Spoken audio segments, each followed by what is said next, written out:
السلام علیکم ورحمۃ اللہ وبرکاتہ۔ ناظرین، استقبال ہے فکر و خبر اسٹوڈیو میں رضوان احمد ندوی ملکی اور عالمی اہم اور خاص خبروں کے ساتھ۔ تو ناظرین، آج کے خبرنامے میں نظر ڈالیں گے غزہ کے تازہ ترین حالات پر، جانیں گے کہ امریکہ اور حماس کے درمیان مذاکرات سے کیوں نالاں ہیں اسرائیل۔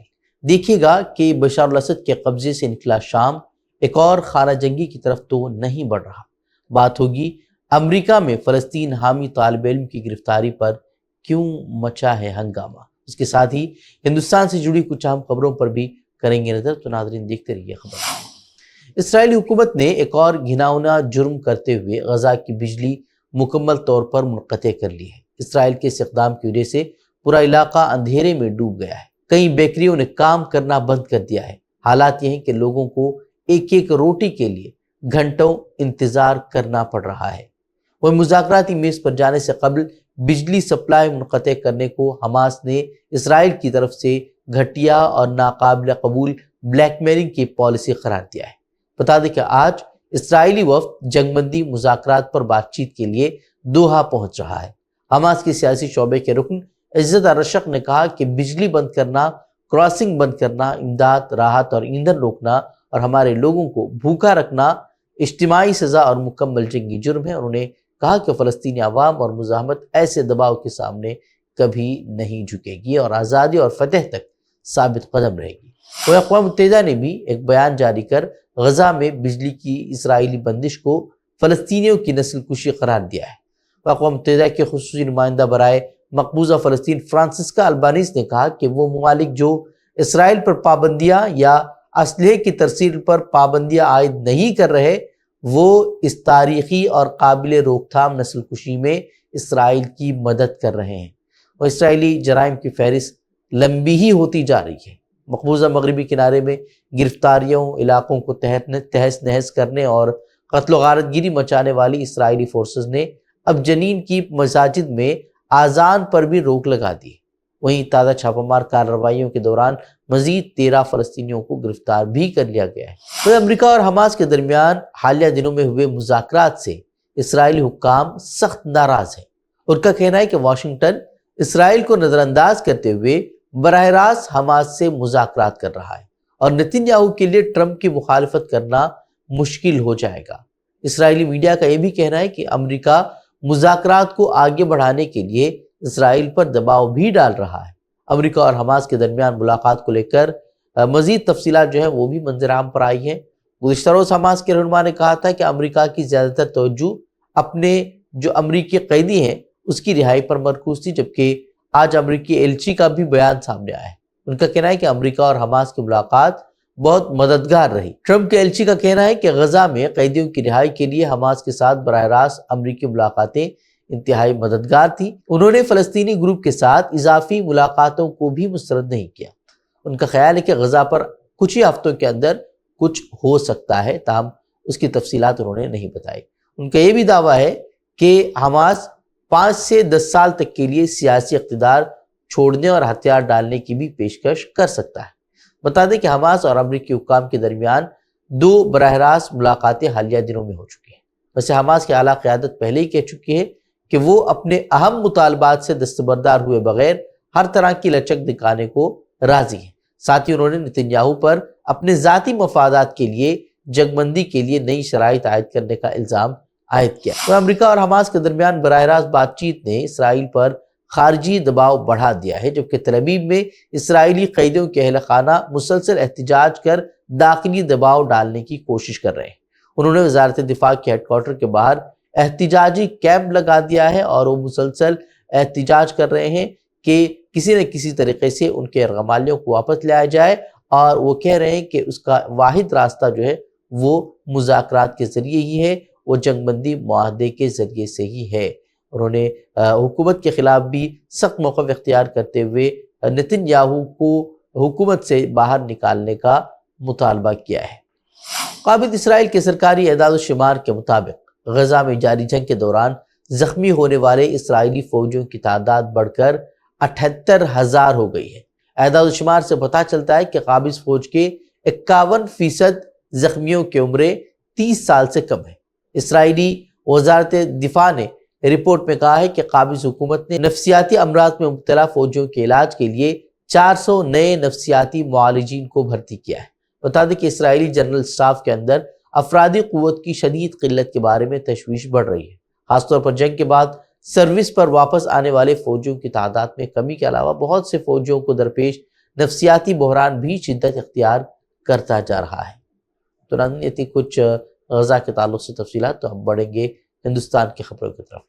بہار دورے پر آئے ہندو مذہبی رہنما دھیریندر شاستری نے ایک بار پھر ہندو راشٹر کی وکالت کر کے ایک نیا تنازع کھڑا کر دیا ہے، جس پر سیاسی تنازع بھی وہ بڑھ گیا ہے۔ اپوزیشن جماعتوں نے اس کے بیان کی مذمت کرتے ہوئے بی جے پی پر ووٹوں کی پولرائزیشن کا الزام عائد کیا ہے۔ کانگریس کے سینئر لیڈر اور کٹیہار سے رکن پارلیمنٹ طارق انور نے بی جے پی پر مذہبی رہنماؤں کو سیاسی مقاصد کے لیے استعمال کرنے کا الزام عائد کیا ہے۔ انہوں نے کہا کہ این ڈی اے اپنی ناکام حکمرانی سے توجہ ہٹانے کے لیے باباؤں کو انتخابات سے قبل متحرک کر رہی ہے۔ وہیں بہار میں 2025 اسمبلی انتخابات سے قبل بی جے پی اور جے ڈی یو کے درمیان بھی رسہ کشی شدت اختیار کرتی جا رہی ہے۔ بی جے پی اپنے O B C vote bank کو مضبوط کرنے کی کوشش میں ہے اور جے ڈی یو کے روایتی ووٹروں کو لبھانے کے لیے مختلف برادریوں کے رہنماؤں کو آگے لا رہی ہے۔ اس سے جے ڈی یو کے اندر بے چینی بڑھ گئی ہے اور وزراء اور ارکان اسمبلی پارٹی کے مستقبل کو لے کر غیر یقینی کا شکار ہے۔ ادھر تیجسوی یادو نے be J P per J D you کو ختم کرنے کی کوشش کا الزام لگایا اور کہا کہ اگر نیتیش کے بیٹے نشانت سیاست میں آتے ہیں تو یہ جے ڈی یو کے لیے مفید ہوگا۔ وہیں R J D leader Tejashwi Yadav نے واضح کر دیا کہ مہا گٹھ بندھن میں نیتیش کمار کی واپسی کا کوئی امکان نہیں ہے۔ تیجسوی نے بی جے پی اور نیتیش کمار دونوں کو ریزرویشن چور قرار دیتے ہوئے کہا کہ آر جے ڈی نے کبھی نیتیش کو واپسی کی پیشکش نہیں کی ہے اور نہیں آئندہ کرے گی۔ پارلیمنٹ کے بجٹ اجلاس کا دوسرا مرحلہ آج سے شروع ہو چکا ہے، جس میں حکومت اور اپوزیشن کے درمیان کئی مسائل پر گرما گرم بحث کا امکان ہے۔ بتایا جا رہا ہے کہ حزب اختلاف ووٹر لسٹوں میں مبینہ ہیرا پھیری، منی پور میں تشدد اور ٹرمپ انتظامیہ کے ساتھ ہندوستان کے تعلقات جیسے مسائل اٹھا رہا ہے۔ اپوزیشن نے کہا کہ وہ ڈپلیکیٹ ووٹر فوٹو شناختی کارڈ یعنی کہ ای پی آئی سی نمبروں کے معاملے پر حکومت کو گھیرنے کی بھی تیاری کر رہا ہے۔ حال ہی میں ترنمول کانگریس نے اس مسئلے کو اٹھانے میں کلیدی کردار ادا کیا ہے۔ دوسری طرف حکومت کی توجہ گرانٹ کے مطالبات کے لیے پارلیمنٹ سے منظوری حاصل کرنے، بجٹ کے عمل کو مکمل کرنے، منی پور کے بجٹ کی منظوری اور وقف ترمیمی بل کو منظور کرنے پر مرکوز ہے۔ وقف بل لانے میں حکومتی ہٹ درمی اور مسلمانوں کی نمائندہ تنظیموں کی مخالفت کو نظر انداز کرنے اور کروڑوں مسلمانوں کی جانب سے وقف قانون کے خلاف ای میل کو کوئی اہمیت نہ دینے کے بعد مسلم تنظیموں نے سخت رخ اپناتے ہوئے اس بل کے خلاف اپنی جدوجہد جاری رکھنے کا اعلان کیا ہے۔ اس کے کڑی کے طور پر مسلم پرسنل لاء بورڈ نے جنتر منتر پر 13 مارچ کو مظاہرے کا اعلان کیا ہے۔ اس درمیان جمعیت علماء ہند کی مجلس عاملہ نے بھی وقف بل کی پرزور مخالفت کا فیصلہ کیا ہے اور اس بات پر مہر لگا دی ہے کہ اگر یہ بل پارلیمنٹ میں منظور ہوتا ہے تو اس کے خلاف ہر ممکن عدالتی کارروائی کی جائے گی۔ بل کی منظوری کی صورت میں ملک گیر احتجاج و مظاہرے کے ساتھ ہی سبھی ریاستی ہائی کورٹس اور سپریم کورٹ میں متنازع قانون کو چیلنج کرنے پر جمعیت علماء ہند کی مجلس عاملہ نے اپنی مہر ثبت کر دی ہے۔ اس کے ساتھ ہی میٹنگ میں وقف ترمیمی بل کی حمایت کرنے پر سیکولرزم کا لبادہ اوڑے نتیش کمار اور چندر بابو نائیڈو کو فرقہ پرستوں سے بھی زیادہ خطرناک قرار دیا گیا ہے۔ صدر جمعیت مولانا ارشد مدنی نے انتہائی برہمی کا اظہار کرتے ہوئے کہا کہ یہ لوگ دوست بن کر ہماری پیٹھ میں خنجر گھونپنے کا کام کر رہے ہیں۔ ان پارٹیوں کو ملک کے سیکولر دستور سے زیادہ ان کا اپنا سیاسی مفاد عزیز ہے، اس لیے آج ملک میں یہ جو کچھ ہو رہا ہے اس کے لیے سیکولرزم کا دعویٰ کرنے والی یہ پارٹیاں بھی برابر کی شریک ہیں اور وہ ملک کو تباہی و بربادی کی طرف دھکیلنے میں کھلی معاونت کر رہی ہیں۔ 2019 میں دہلی کے جامعہ نگر علاقے میں ہونے والے تشدد کے کیس میں ساکیت کی مقامی عدالت نے دہلی پولیس کے ذریعے ملزم بنائے گئے 15 افراد کو فرد جرم عائد کرنے کے مرحلے میں ہی کیس سے ڈسچارج کر دیا ہے۔ جنہیں ڈسچارج کیا گیا ہے ان میں شفاء الرحمان سمیت کئی لوگ شامل ہیں۔ ان جامعہ نگر تشدد کیس میں ساکیت کورٹ نے شرجیل امام سمیت 11 ملزمین کے خلاف الزامات طے کیے ہیں۔ انہیں مقدمات کا سامنا ہے اور انہیں اب اپنے بے گناہی کا ثبوت پیش کرنا ہوگا۔ وہیں شرجیل امام کے خلاف فرد جرم عائد کرتے ہوئے عدالت نے کہا کہ چکا جام سے سماج کے تمام طبقات کو پریشانی ہوئی۔ کورٹ نے کہا کہ شرجیل امام پر صرف اکسانے کا نہیں بلکہ تشدد بھڑکانے کی ایک بڑی سازش کا ماسٹر مائنڈ ہونے کا بھی الزام ہے۔ شرجیل امام کے وکیل کی دفاعی دلیلوں کو مسترد کرتے ہوئے ساکت عدالت نے کہا کہ شرجیل امام کا بیان اشتعال انگیز تھا۔ عدالت نے یہ بھی کہا کہ دہلی جیسے گنجان آبادی والے شہر میں کسی بھی وقت مریضوں کو اسپتال پہنچنے کی ضرورت ہوتی ہے۔ ٹریفک جام ممکنہ طور پر ان کی حالت خراب کر سکتا ہے، اور اگر انہیں بروقت طبی امداد نہیں ملی تو ان کی موت بھی ہو سکتی ہے۔ لیکن یہ بھی ایک حقیقت ہے کہ بی جے پی کے جن رہنماؤں نے سیدھے اور صاف طور پر تشدد کو بھڑکانے والے بیانات دیے، ان میں سے کوئی آج مرکزی وزیر بنا ہوا ہے تو کسی کو وزیر قانون بنا دیا گیا ہے، اور ان کے خلاف اب تک کیس درج کرنے کے لیے عدالتوں کی ٹھوکریں کھانے پڑ رہی ہیں۔ اتراکھنڈ میں ہندو شدت پسند تنظیموں کا مسلمانوں کے کسی بھی پروگرام میں ہنگامہ کرنا اب ایک معمول بنتا جا رہا ہے۔ ہفتے کو ہریدوار کے رشی کل آیورویدک کالج کے کیمپس میں مسلم طلباء نے افطار پارٹی کا اہتمام کیا۔ اس کی خبر ملتے ہی بجرنگ دل کے کارکنان کالج کیمپس میں گھس گئے اور انہوں نے افطار پارٹی کے خلاف جم کر ہنگامہ کیا۔ ہندو تنظیموں نے دعویٰ کیا کہ یہ واقعہ کالج میں باہر کے لوگوں کو لانے کی سازش کا حصہ تھا۔ انہوں نے اس موقع پر ہریدوار کو ایک ہندو مذہبی شہر قرار دیا۔ دراصل ہنگامہ آرائی کی اطلاع پر وہاں پولیس پہنچی، پھر انہوں نے ہندوتوا کارکنان کو سمجھانے کی کوشش کی اور انہیں منا کر وہاں سے واپس کر دیا۔ فی الحال پولیس کے کہنے پر بجرنگ دل کے کارکنان وہاں سے چلے گئے، مگر انہوں نے مطالبہ کیا ہے کہ جنہوں نے افطار پارٹی کا اہتمام کیا ان طلباء کو 3 دن کے اندر باہر کر دیا جائے، ورنہ وہ مزید احتجاج کریں گے۔ ٹرمپ انتظامیہ کی جانب سے کولمبیا یونیورسٹی کے طالب علم محمود خلیل، جو کہ گرین کارڈ ہولڈر ہیں، اسے فلسطین کے حق میں مظاہروں میں شرکت کے باعث گرفتار کر کے ملک بدر کرنے کا منصوبہ بنایا جا رہا ہے، جس پر شدید رد عمل سامنے آ رہا ہے۔ اس پر حماس سے تعلق رکھنے کا الزام عائد کیا گیا ہے۔ اس گرفتاری پر پورے ملک میں ایک نئی بحث چھڑ گئی ہے۔ امریکہ میں انسانی حقوق کی تنظیمیں شامی طالب علم محمود خلیل کی گرفتاری کی مذمت کر رہی ہیں۔ تنظیموں نے خلیل کی گرفتاری کو ٹارگیٹڈ، انتقامی اور اس کے پہلی ترمیم کے حقوق پر انتہائی حملہ قرار دیا۔ امریکی رکن کانگریس نے بھی اس پر تشویش کا اظہار کرتے ہوئے یہاں تک کہا کہ اگر قانونی رہائشیوں کو محض ان کی سیاسی رائے کی بنیاد پر ملک بدر کیا جا سکتا ہے تو اگلا نشانہ کون ہوگا؟